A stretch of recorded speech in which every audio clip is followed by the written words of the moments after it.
What's up, pageant patrons? This is your boy Isaac. So, is this a sign? What in the world am I talking about? Where's Alexie Brooks?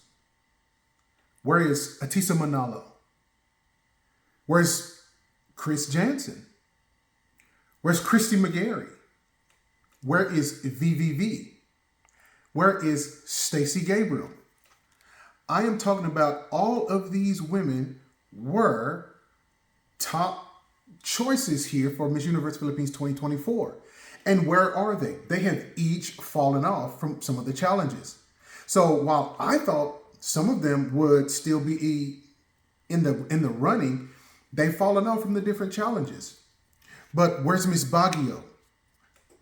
Oh, yeah, that's right. She has managed to make it through all of the challenges. And that is Tarah Valencia. There's a couple of reasons why I think she actually has the possibility to win. And y'all know me, I like to have my notes. So here we go. So here is reason number one. I have got to give it to her team. Her makeup has been on point. It is not overdone. She has this very fresh looking face. And she is just absolutely wonderful to look at. I can tell you now with the look that she actually has the potential to rival some of the Latino countries. And she just has that distinct look. So again, I got to give it to her team. The next one, again, going to her team, is her styling. When you look at her styling, they are just making use of her naturally gorgeous physique. She's gorgeous. If I'm not mistaken, she's about 5'9". So she's a little on the taller side, and she is going to do a fantastic job competing against the Latino ladies. They are using her body, and they are just really that fashion sense that they have. I gotta give them credit for that. They're doing a really good job. So to her team on that, good job. Tarah Valencia was not in my top 5 and maybe not even my top 10. I guess there was something about her that maybe I didn't like, but I have noticed that her pasarela has gotten better. Maybe that was one of the weak spots for me. But as this pageant has gone on and I have watched her, it is very evident that she is really taking this contest to heart. I think her pasarela has gotten better. She looks really good in the different challenges. Just the way that she moves, it is fluid. And I really do believe that adaptability that she has, that she really came to slay at this contest. So I've got to give her credit for that. Hands down, at least right now for me, she has the prettiest face. Let me just say, some people have accused me of being an Alexie Brooks hater. It's not that I like her or dislike her. That has nothing to do with it. You've got to think about this new organization, the Miss Universe organization. What direction are they going?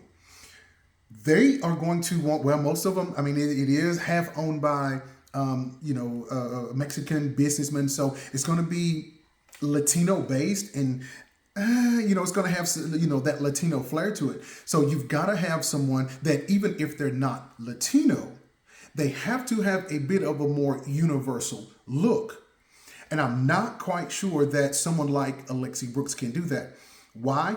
If she's already being compared to Zoe, and who is absolutely gorgeous, that is certainly going to take away from what the Miss Universe organization is looking for. They're going to want to be the premier organization. And I think if the Philippines were to send someone, and I'm not, someone like Alexie Brooks, that comparison, they would just compare her to death. And I think that would take away from the Philippines' chances. And I don't think that they really want to do that. We can talk about some of the other ladies, but if you look at Tarah Valencia, she is tall, she is gorgeous, her makeup is on point. She does have a weak spot, and for me, and I don't think it's a big deal anymore. I honestly don't. For me, her weak spot would be her question and answer, her interview skills. But like I said, I don't even think that matters anymore. But she is gorgeous. Let's take a look at last year with Miss Nicaragua, Shanice Palacios.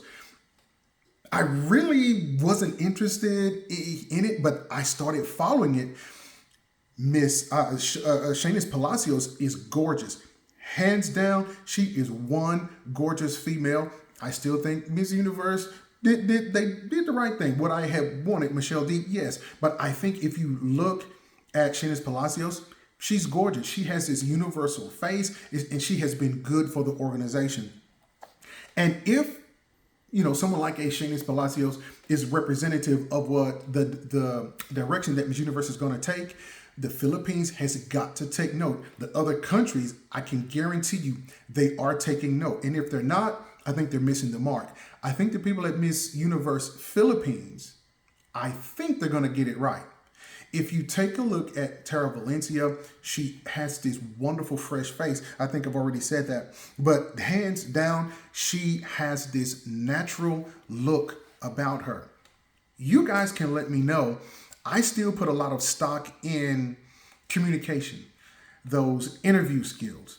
For me, maybe that was a big thing. Maybe personally, I placed maybe a heavy emphasis on the interview skills. But in this new organization, this new Miss Philippines organization, I'm simply not sure that is going to matter.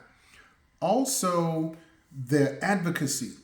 For me, that's still a huge, it's a huge item. But again, we simply don't know fully the direction that this new Miss Universe organization is trying to go.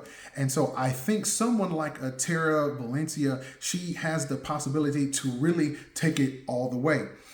If you disagree, let me know in the comments. I love to see and read what you guys have to say, because sometimes you have some different perspectives that maybe I didn't look at. But when I take a look at her pasarela, when I take a look at the freshness of her look, when I take a look at the styling that her team is giving her, and damn it, she is just pretty, then I think she does have the chance to be Miss Universe Philippines. If someone like a Chrissy McGarry, they've already, and Atisa Manalo, I like them. I still have a lot of respect for them. They were still in my top 5 and top 10. But when we begin to talk about queens that have already had this opportunity, and then you have someone like a Tarah Valencia, which one would you choose? We already know what we're going to get with Atisa Manalo. We already know what we're going to get with a Chrissy McGarry. But then all of a sudden we have this fresh face, Tarah Valencia. We can style her, and so it's just like she is malleable and she's open to the change. She is open to say, hey, let's try this. Because when she gets on that stage at Miss Universe, all bets are off. And when I say all bets are off, what I mean is she has to be willing to try a whole lot of, literally whatever they need her to do. I'm not saying the women that have been queens previously are unable to do that, but we already know how they perform. We already know what we're going to get. And so we can take a look back. Can things change? Yes, but then there's a certain point to where you can say, well, she's already gorgeous. She's already tried that. We want someone new. And I think some people got offended when I used the term recycled queens. That was the term that was told to me by several different Filipinos. So I'm going to refrain from using that. I'm going to say previous queens. Okay, so if anybody was offended when I said that, I certainly want to make sure that I apologize for that. But they've been queens previously. We know what they're going to do. I am excited about Tarah Valencia, and I can tell you right now, even if she does not win Miss Universe Philippines, she sure as hell, after I've watched some of the challenges, and I know I haven't been really posting, but I've had a lot going on here, and so, but I've watched, and so she is really stepping up her game. Even if she doesn't win, she is definitely in my top 5. And I think I mentioned this earlier. It is that adaptability. She's starting to be so good at what she does, and she looks so natural. It doesn't look forced. That's another thing that has to be there, is that it has to be completely natural, unforced. And I know she's practicing. I know that her team is running her through the ringer. But when she gets in front of that camera with that flawless makeup, with her designs that she has on, and then she's able to do it and still make it look fun, make it look fresh, I gotta give her credit for that. I have to give her credit for that.